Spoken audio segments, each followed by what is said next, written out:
Hi there, I've got another lovely little diesel engine to share with you today. Now this belongs to a friend of mine and I said I would clean it up for him. He wants it looking nice because it used to belong to his father who was into aeromodelling, and I said I'd be more than happy to do it for him.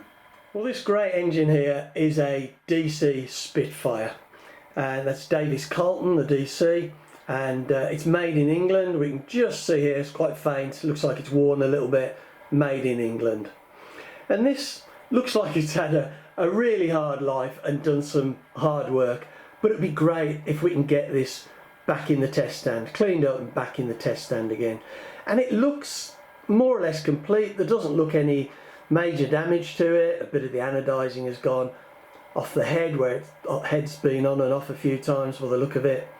Would have had a tank originally on the back here, but besides that I think this looks in pretty good condition, so it should clean up nicely and run again. Now this is it's a 1cc engine that was first introduced, I think, onto the market in about 1958, something like that, and produced for quite a long time, well into the 70s I believe.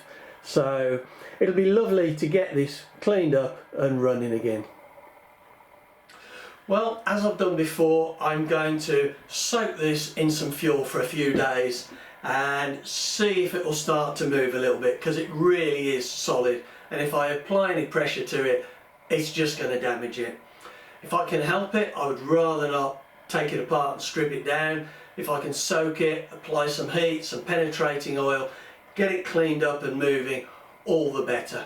So I'm going to pop it in here now for a few days, like I said, and then I'll get it out and I'll see what kind of condition it's in. But hopefully we can get this moving, get it nicely cleaned up and get it in the test stand and see how it runs. Well, I've now got this lovely old DC Spitfire cleaned up and looking really nice, considering what it was like when I first got it. Now, it wasn't an easy task to get it rotating and free and moving.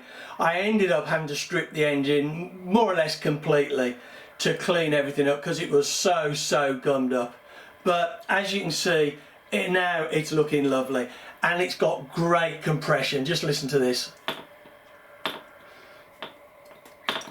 So I think there's only one thing left to do now. I need to get this in the test stand and see if we can get it running before I give it back to my friend. Right, well, I've got this 1cc DC Spitfire clamped in the stand and we're ready to go. It's going to be dead interesting to see how this runs. Now I'm going to be running it on an 8x4 prop, which was the one that was on the engine when I got it, and I think that's probably appropriate, and I'm going to be using Model Technics D2000 diesel fuel. So wish me luck, let's see how this goes.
Well, it ran okay in the end.